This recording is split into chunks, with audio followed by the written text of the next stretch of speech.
بسم الله الرحمن الرحيم الحمد لله رب العالمين وصلى الله وسلم وبارك على نبينا محمد وعلى آله وصحبه أجمعين ما بعد. قال المصنف رحمه الله تعالى في كتاب رياض الصالحين في باب وجوب صوم رمضان وبيان فضل الصيام وما يتعلق به. Yahya bin Sharaf al-Nawawi says in his book Riyadh al-Salihin, young men, I need you all to listen. Young men in the back. Ooh. Alaikum. Listen, y'all want to go over there? Y'all can go and talk in the back. You're not going to talk and disrupt, okay? No, everyone look at me. Everyone look at me. Yes, yes. All of you. You want to listen? 5 minutes. Listen and benefit. If not, y'all can go and talk in the back. But don't play around and disrupt, inshallah, okay? Okay? Yes? All of y'all included? I want to see a yes. Yes? Yes? Jazakallah khair. All right. So Yahya bin Sharaf al-Nawawi says in his book Riyadh al-Salihin, he says, in the chapter of the obligation for fasting during Ramadan and clarifying its virtues and related topics, he mentions the hadith of the Prophet ﷺ. We mentioned the hadith, he mentions two ayat. We only covered one of the ayat, and the first ayat is where Allah subhanahu wa ta'ala says, Ya ayyuhalladhina amanu kutiba alaykumus siyamu kama kutiba ala alladhina min qablikum la'allakum tattaqun. O you who believe, fasting has been prescribed upon you as it has been prescribed upon the people before you. Perhaps you may be of the righteous. Ibu, all of you all come back here now. Ibu, all of you come back here. Come back here and sit for 5 minutes. So he mentions the verse that all of you, that fasting is prescribed upon you as it was for the people before you, perhaps you may be of the righteous ones. So the fasting was prescribed as it was for the people from before him, from before us. And that shows that fasting is something that has been prescribed and it is an obligatory action. And it is something that is a means of obtaining taqwa, a means of obtaining righteousness. So fasting is definitely a means. And we talked about as well how all of the actions in Islam serve as means for something spiritual. So ultimately, any action that we do, we have to understand the physical is to strengthen the spiritual. So what is done through the limbs is something that is a sign of what is in the heart, but also it is an action that strengthens what is in the heart as well. And that's important in regards to the actions of Iman. So when we talk about the physical actions, we should not fall victim or to hear people say, this is just a cloth that is on my head, or this is just something that is on my face that I'm going, it's nothing's, Allah knows what's in my heart. No, Islam connects the two, rather makes it one. Meaning that the action is a sign of what is in the heart, and when one does that, it strengthens that belief that motivated the action in the first place. So he mentions another verse, Yahya bin Sharaf al-Nawawi, he chooses another verse, and it's the verse where Allah subhanahu wa ta'ala says, after أعوذ بالله من الشيطان الرجيم, شهر رمضان الذي أنزل فيه القرآن هدى للناس وبينات من الهدى والفرقان فمن شهد منكم الشهر فليصمه ومن كان مريضا أو على سفر فعدة من أيام أخرى.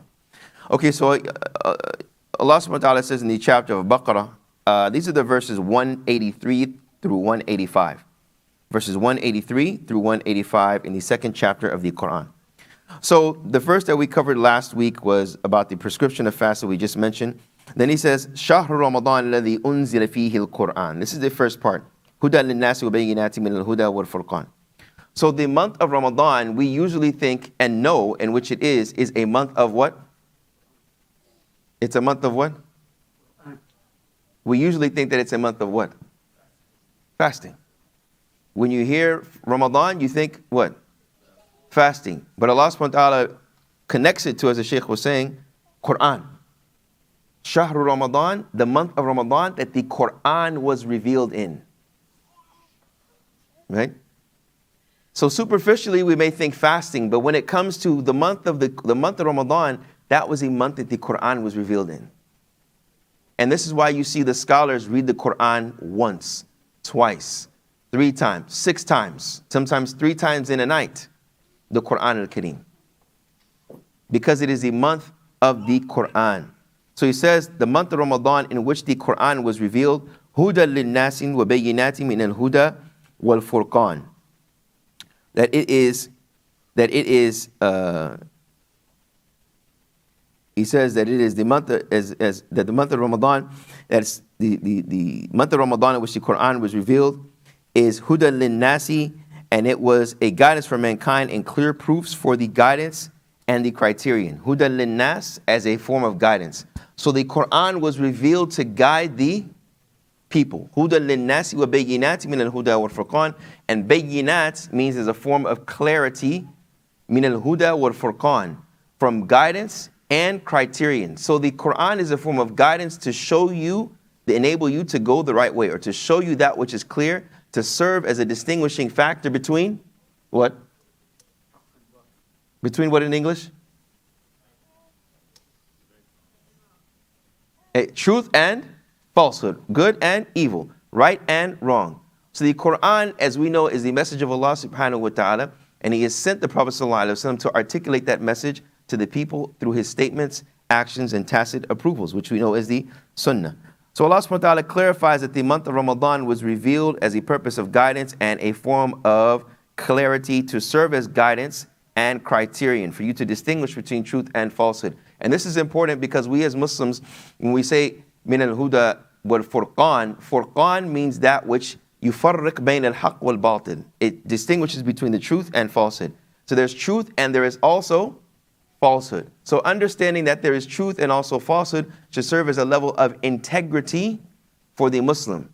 We say la ilaha and illallah. So we understand that there are things that we don't and won't do as a Muslim, and also there are things that we will do as a Muslim. This is important because the Muslim should say that, okay, this thing that is going on in modern day, I don't accept this practice. We should never have any qualms in having our integrity in denying that which does not coincide with our creed or our practice. At the same time, we acknowledge the things that Islam does accept. In other words, we look at things through the lens of Islam, through the lens of the Quran.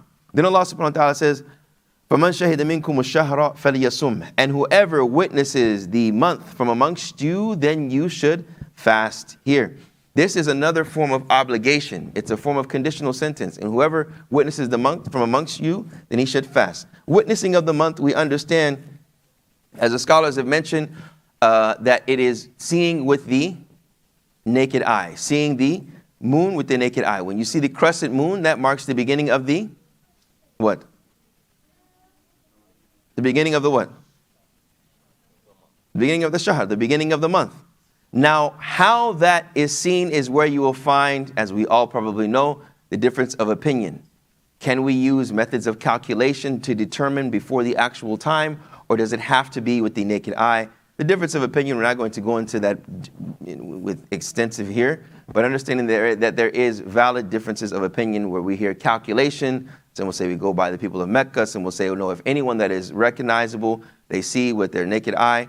This is all reputable opinions, and it goes back to what we see as a general benefit for the community ultimately. Because Allah said, whoever witnesses, فَلْيَسُمْ. And the Prophet ﷺ, we see in numerous hadith where it could be understood that it is with the naked eye, but also could be interpreted that it is with that which takes the place of the naked eye. Then Allah subhanahu wa ta'ala says, وَمَنْ كَانَ مَرِيضًا أَوْ عَلَى سَفَرٍ فَعِدَّةٌ مِّنْ أَيَّامٍ أُخَرٍ. And then he says, and whoever is sick or upon traveling, فَعِدَّةٌ مِّنْ أَيَّامٍ أُخَرٍ, then they should make it up with other appointed days. In other words, if one of you are sick and you are fasting, or it's the month of Ramadan, you do not have to fast those particular days, but you do have to make them up.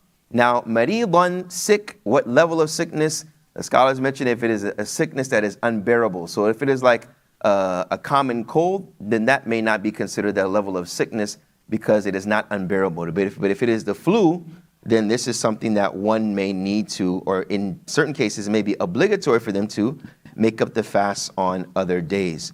And making up the fast on other days would be in the days of Shawwal, the days after Ramadan, okay?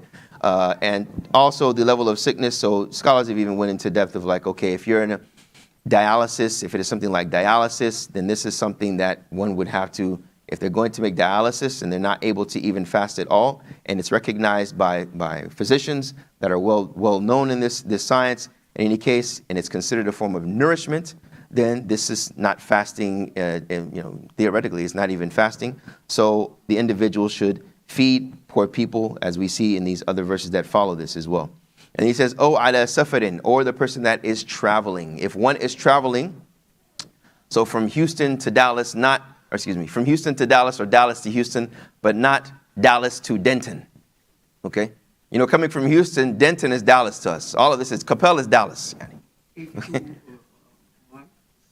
Okay? 72 miles.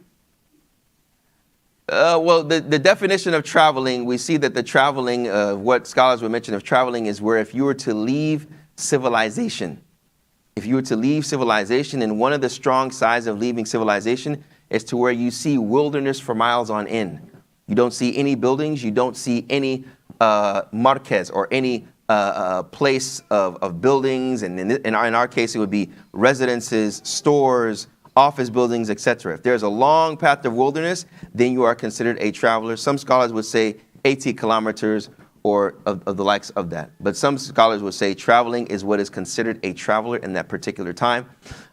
So traveling particularly is, which is a relevant opinion, I think it's probably the strongest, Allahu Alam, is where when you leave there is no level of civilization. It's just wilderness that you see. So going from here to Dallas, excuse me, not from Coppell to Dallas. From Dallas to Houston is considered traveling. Even from Dallas to like Ennis would be considered what? Traveling. To where you leave off, you see nothing but wilderness, and then you come on to another, you arrive at another form of civilization. Okay? That is what is ultimately considered traveling. And in this case, the Muslim does not have to fast. It is okay, the Muslim is allowed to fast if they wish to, but they do not have to. Okay?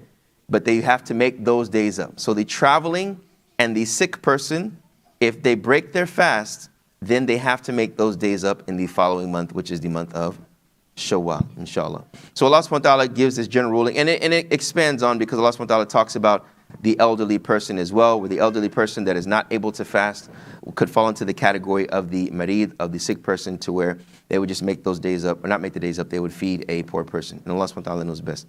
So ultimately here, Imam an-Nawawi rahimahullah ta'ala brings this verse because the title of the chapter is the obligation of observing fast in Ramadan and clarifying its virtues and related topics. So from the related topics particularly is where he starts off, فَمَنْ شَهِدَ مِنْكُمُ الشَّهْرَ فَلْيَصُمْ, because these are the verses where the ahkam and the linguistic rule, or the juristic rulings apply, in which we see nowadays, and which applies to each and every one of us, dependent on the situation. So may Allah subhanahu wa ta'ala make us of those that this month of Ramadan is a month that is blessed, and when we look at the rulings of Allah subhanahu wa ta'ala within this month of Ramadan, we fulfill it to the best of our ability. And if we are excused for that, or there's a level of concession, that we use that concession and understanding that that in and of itself is worship of Allah subhanahu wa ta'ala as well. ربنا آتنا في الدنيا حسنة وفي الآخرة حسنة وقنا عذاب النار اللهم اغفر لنا ذنوبنا وكفر عنا سيئاتنا وتوفنا مع الأبرار اللهم أرنا الحق حقا وارزقنا اتباعه وأرنا الباطل باطلا وارزقنا اجتنابه يا رب العالمين اللهم وفقنا في هذا الشهر المبارك يا رب العالمين اللهم وفقنا في شهر رمضان يا رب العالمين وتوب علينا إنك أنت التواب الرحيم اللهم انصر المستضعفين في كل مكان وزمان يا رب العالمين وصلى الله وسلم وبارك على نبينا محمد وعلى آله وصحبه أجمعين.